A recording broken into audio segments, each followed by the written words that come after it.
Takeaway Chinese, where you can take some Chinese away and experience progress day by day. Takeaway Chinese, we will promise you a difference.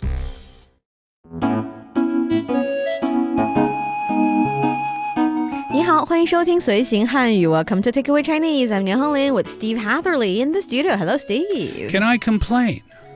About what? From the very start of the show. Well, hello. I ordered something recently, and there was some confusion. When I placed the order, it marked as being delivered, but then when it got delivered finally, which was like 4 or 5 days later, deliverer said, oh, it's the wrong address, and then wait, oh, that product actually doesn't exist. I didn't deliver that. Have to talk to the seller. Then I talked to customer service, and I don't know where the product is, and I've still paid for it, and it's over a week later, and I just want to know about my rights as a customer. You are asking the exact right question today. And I have to say, in some occasions, when we do Takeaway Chinese, we would ask questions that we're not genuinely asking. But this really happened to me. This really happened.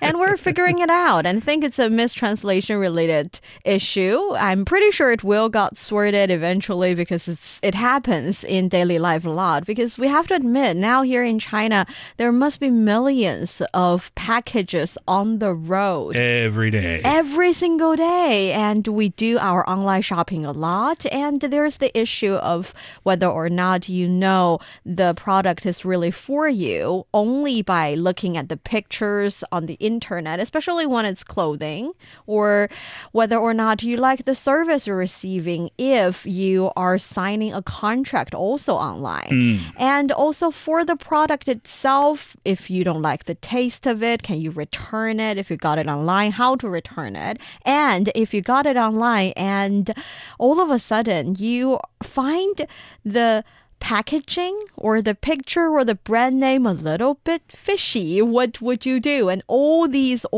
problems, you can solve them through different ways, and there are multiple ways to solve them. So consumer rights protection is something that is important, that is being looked at here in China, and it's also the theme of today's Takeaway Chinese. It is indeed, yeah. And I think I know what the conclusion of my story will be, which is one really great thing about China.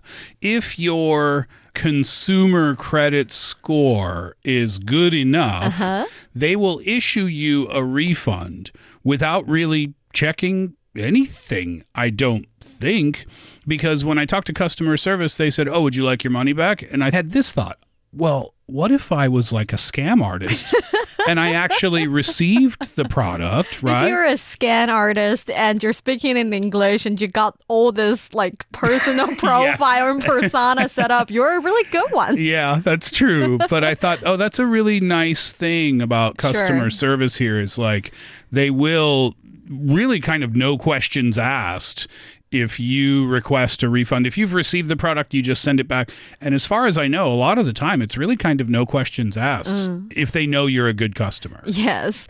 So still, as a consumer, we still want to know that the quality, quantity, and everything about the product that we're ordering is up to standard. And in certain occasions, we also question, like, it's hard for us to personally check the manufacturing factory of the product that we're ordering. Of course. But there are people doing that. We'll come back to that point a little bit later. Before that, because we're talking about consumer rights, so let's learn how to say consumer in Chinese first. Okay. So consume is 消费. 消费. Yes, 消 carries the meaning of make something disappear, and 费 carries the meaning, at least in my understanding, money, certain amount of money, a fee. So you're making the fee go away because you're spending the money because you're getting something in return. Okay, so 消费 is to consume. Does that also mean consumer? 消费者 is consumer. 消费者 is someone who's doing the things that we've just described with the words in front of 者. So 消费者 would be consumer. 生产者, because 生产 is to generate, to produce. So 生产者 would be the producer. So yeah, 者.生产者. Yes, and there's also other kind of people. For example, 学者, scholar. Because, 学 is to study, to do research on things. And 学者 would be scholar. So the 者 is really the Chinese ER. Oh, okay, got it. All right, so 消费 is to consume. Got it. Yes. So 消费者 would be the consumer. And consumer rights in Chinese, it's not only rights, it's like right and benefit. Because 权 is right.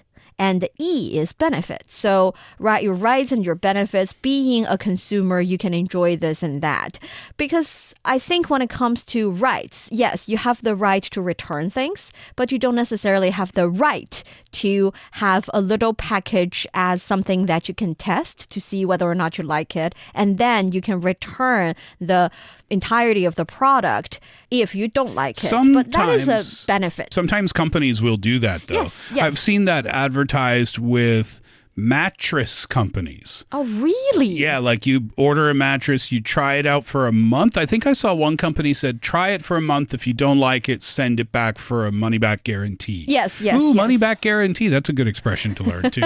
We'll talk about that as well. But what I'm saying here is because I have bought some snacks, and with the huge package of snacks, they also delivered a tiny little tryout package. And I can try that first. Because with snacks, you only after tasting it would you know whether or not you like it. So they send the small package first. No, altogether. Okay. You can open the small package. If you don't like it, you can return the big package. That's a good idea. Right? So in my opinion, rights is something that you're entitled to have, whereas benefit is something that you enjoy because of your position. Yeah. And here, as a consumer, in Chinese, we say 消费者权益 because it's the right and the benefit that they're protecting. 消费者权益. Yes. So there are many different types of rights, for sure. One very basic one would be 知情权. 知情权. By the way, this one means the right to be informed. 知 is from 知道, know something. 情 is 情况, situation.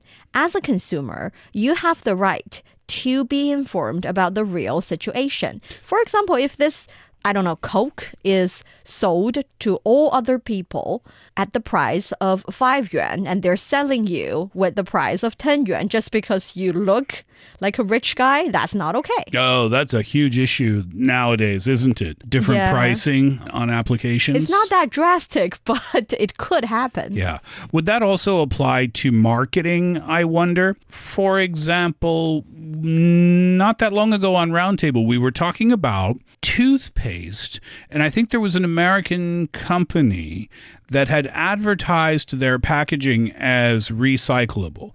But the big issue is that even though technically it was recyclable in most major areas of the United States, cities and counties and what have you, the recycling plants were unable to recycle that particular material. So the issue is that the consumers felt like they were being misled. Ooh, I want to know this word too, misled.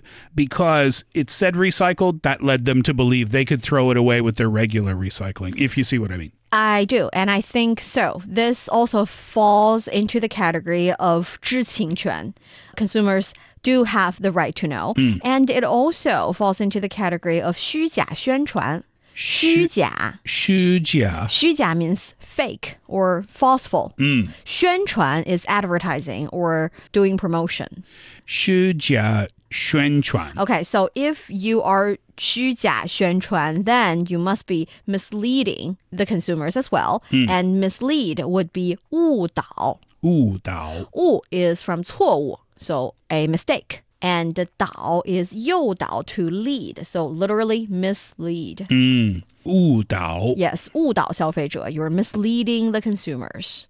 I think misleading is like I am saying only part of the truth and I'm letting you on a little. I don't lie directly, but 虚假宣传 is definitely like you do not have this function, but you say you do, and that's why I bought the product, and with that reason, I can totally refund everything, maybe even get a certain kind of compensation. Yeah, it's not full on lying, but it's a form of lying somehow. Yes, so that's why we're teaching both misleading, 误导, and 虚假宣传. That would be falseful advertising.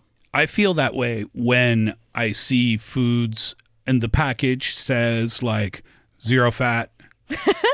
And I know that's true, right? But sometimes what that can also mean is there's a ton of sugar in here. Do you know what I mean? It's not misleading.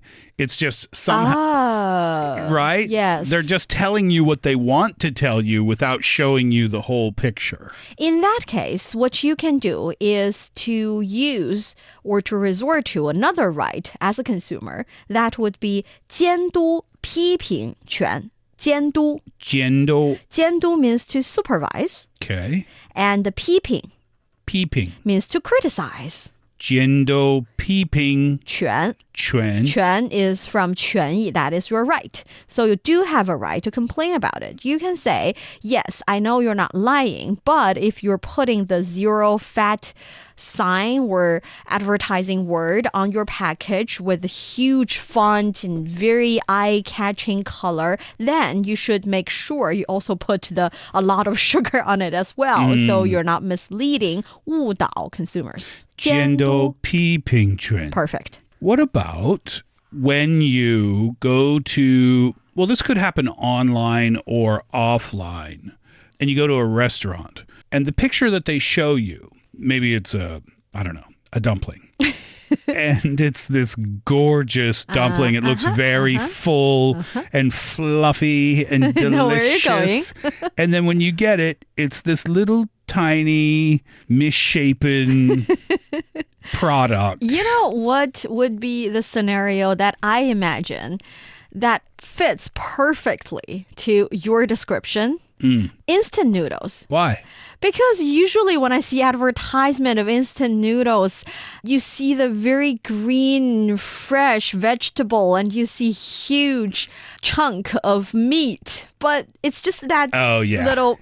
Yeah. The reason that it's hard to point fingers at that kind of advertisement or really use your 监督批评权 to supervise and criticize is that now the merchants out there, the sellers out there, they would always say this is for your understanding of what's inside, not exactly what the product would look like. They will have that disclaimer in the advertisement. Yeah. Not very obvious, but definitely not like totally neglectable place, just to, make sure that you understand what is happening. There was one place in China that got into a little bit of hot water. I think it was down south, and they had advertised kind of like this winter wonderland and the pictures they showed were like a lot of snow around and things like that. And when the customers went, it turned out that it was fake snow. And the place... Ouch! Yeah, it was false advertising, which is the next term that I want to know. And people were very upset. So that turned out to be a kind of false advertising as well. 虚假宣传. 虚假宣传. Yes, for sure. To be honest, I think these ones are relatively not that serious ones in the sense that if you compare them with the fact that certain product might be fake, certain food or snack or any kind of food-related product that are produced in the place that is not up to standard with hygiene requirements, or the ingredient themselves are expired, they're not healthy, they're not safe. These would be the major issue. And the reason that we're not seeing, well, I don't think I can claim that such situation is no longer common or no longer even exist here in China, but definitely I do think the country is doing what it can to curb these kind of situation, especially in the food security area and also definitely in other aspects. And one very interesting way of doing that, you won't imagine, is that we even have a gala that is called the March 15th Gala, 315晚会. I've never heard of it. It's not really a gala because it does not celebrate anything. It's more like a TV program that has a lot of different little shows in a way, but each show, instead of making it entertaining, it's very informing. They tell you a little story of how media professionals, a reporter or a TV program goes into. It tells you how a reporter or a certain team, investigative journalist team, goes into a factory or find out the truth about a certain manufacturing site. Yeah, these like hidden camera things. Yes, and they found out the truth of it, and they 曝光. 曝光 would mean expose the situation and make sure that the related parties, no matter if it's the factory itself, the company, or even local government, if any local government is involved, should take responsible of those issues. And usually you would find all those stories quite stunning. And the show is a little bit, the gala is like a true crime stories packed. We have these in America and Canada too. I always, they're fun to watch. Yes. Actually. The secret camera, and then the business owner or whoever it is, they get caught, and it's very dramatic, isn't it? It's very dramatic, but the purpose of it is to reveal the real situation in even some relatively bigger companies, so that people would know which one they can trust. And also during the process, something interesting, I think something also very informing can happen, is that they'll tell you how to tell the right ones from the fake ones, and maybe even how to choose a certain product and to know that it has not been wrongly or wrongfully processed, so that the expired date can last longer, something like that. Yeah, like if you have a fake bottle of something and a real bottle of something, and they look almost identical, there are little giveaways to kind of give you a hint on what's real and what isn't. I think those shows, they're great for consumers. They're great for 消费者. Yes. But they also serve as a deterrent, I think, to the companies. Definitely. Or potential lawbreakers when they see these shows and they think, oh, okay, we can't get away with that, I guess. And also for them, if their competitors are not doing the same thing, if the competitors are buying the cheap ingredient with bad quality, it's also not fair for them. So definitely these kind of activities, these kind of investigation is good for the development of the entire market. Yeah, 100%. And I can say, too, that whenever there's any kind of complaint that I might have, and if you consider all the packages that I've ordered compared to the number of complaints, the complaints would be less than 1%, I think. But still, whenever I have a complaint, customer service is immediate in their response. That is because if you make the complaint not to the seller, not to the e-commerce platform, but to other supervising parties, to related departments, it can be quite severe. So to start with, complaint would be 投诉. 投诉. Complaint can also be translated as 抱怨, but 抱怨 is more like I'm complaining this to my friend. Whereas if you are filing a complaint, then it's more official and it's 投诉. 投 carries the meaning of put something in, so you're filing it. And the 诉 is even like a lawsuit or suing someone can use this character as well. So 投诉 would be a much more official term. So 投诉 is to complain. Is that a verb or is that a noun? A complaint? Both. Oh, okay. It can be used. And 投诉者 would be a person who complains a lot. People will understand.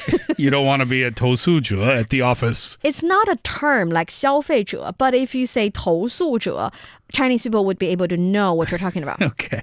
And at the very beginning, because we mentioned the 315 or March the 15th gala, the gala happens at that day because March the 15th is 消费者权益日, so it is the Consumer Rights Protection Day. National Complainers Day. No. It's not about that, but sure. I'm joking. Sure. And I think for the first couple of years, we focus more on 打假 to crack down on the counterfeits, like how to tell the real ones from the fake ones, like Steve mentioned, 2 bottles of products, those area. But with the development of e-commerce platform, with the development of the shipping industry, the cold chain industry, there are more information about certain product being not up to standard. They claim they use real fruit, but somehow they use pickled fruit or fruit in jars. Something like this is also justified as a show material for the gala. Yeah. So we mentioned there are entities, there are third parties that are supervising the situation of consumer rights protection. And the first one would be the China Consumers Association, and that is 中国消费者协会. So 消费者we know is consumer, 协会 is association. 消费者协会. And then what do? They are in charge of almost everything. You, as a consumer, as long as you want to file a complaint, you can file it to them. So when you complain on your application, say if you order something from one of the bigger platforms and you talk to customer service, are you talking to the seller? Are you talking to the delivery person? Or are you talking to the platform? You can choose. Oh. You can choose. You can choose to talk to either party if you know who you're complaining to. But if you don't, because in certain occasions you don't know who's to blame, in that case, you can also talk to all of them. Oh. Very easy. And there's also a hotline, 12315. That's 12 plus the Consumer Rights Day number. 315, right. That is a platform. That is the National Consumer Complaint Hotline and online platform. So you can either call them or find the website to file your complaint. Interesting. I didn't know on the platform you could choose to whom you would like to complain about. You could also use my strategy. Keep clicking buttons until somebody responds and then complain to them. Yes, that would work too. And you don't know who you're complaining to. But you can get your problem solved. Just for those who live in China, what advice would you give if you do have like a parcel delivery problem? Should you talk to the seller? Should you talk to the platform? Like, what would you do first? Usually, I would talk to the delivery guy because sometimes it's just a package that they are having a little bit problem with. And if the delivery guy is sure about there's no package existing or the seller didn't really ship out the package or something, we can then talk to the seller. And if the seller ignores you, which is not that common, still, you can talk to the platform. Understood. So that's like the hierarchy of complaints. In my world. You're right. In my world. No, that's a good message. That's a good tip for life in China. Yes. So I think it has something to do with the consumer empowerment that has been happening for all these years. We talked about people going into, can I share with you one of my favorite stories of the 315 Gala, 315晚会. It has nothing to do with the company. The company is definitely violating consumer rights. And I think they're embezzling in a certain way because the company is related to a certain service and you have to pay up front for the service, something like that. But I do not remember exactly what did the company do. What got my attention was the fact that reporter they got into the company because they got a job there? They got a job there. Wow. And because they need the book, they need all the account information of the company to make sure that they're doing something wrong. So this really talented person, this really talented reporter spent 2 or 3 years in the company and got into management position and then earned more than $1 million a year. And finally, he got the proof he needs and he reported back to his supervisor back in the media. And he gave away the $1 million and job. went back to a reporter's salary. Yes, that's so cool. And I think at the very beginning stage, at least the first 1 year or 1.5 years, he must have done a lot of things that contributed to the thing that he was uncovering? No, I was not trying to say that. I was trying to say that he must work really hard in the company so that he can get promoted. Sure, yeah. I mean, that's almost unbelievable. It's an awesome story. It really is. I mean, I hope that person was awarded or promoted Me too, somehow. me too. But the dedication shows how serious we look at the issue, especially as an investigative journalist. And also the fact that this, no matter if it's the 315晚会 or the 消费者权益日, the date or the gala, now in the society, in the market, we have this 315 effect, which means that it triggers an immediate official response. Authorities would often make sure that the related company would start investigating themselves and related department would investigate the company and compensations would go into place really fast. And with that in place, the deterrent effect would definitely make the entirety of the development of the market, of the industries, better and better. Yeah, and what you cannot get away. You don't know if your, high-level manager is a reporter. Yeah, and it also shows that they take it very, very seriously. Yes. Yeah. But we have to admit, in this day and age, because we have more and more different types of goods, different types of services, different platforms for doing business, definitely, there can be certain loopholes that we didn't yet notice. There can be certain problems that only exist because new form of consuming is emerging, and it takes a lot of courage, even wisdom, to find these problems, to solve these problems, and to 保护消费者权益, protect the rights and benefits of the consumers. We live in a place where there's a lot of consuming. Yes. And as a consumer, you can also, file a complaint, or you can always 监督 and 批评 and make sure that you're also helping the industry to develop. Yeah, you're contributing to the betterment of society. Yes. And that brings us to the end of today's Takeaway Chinese. Thank you so much for listening. Have you ever filed a complaint, and any fun stories you've watched on the 315 Gala, please let us know in the comment area. 感谢收听，我们下次再见。谢谢，see you next time.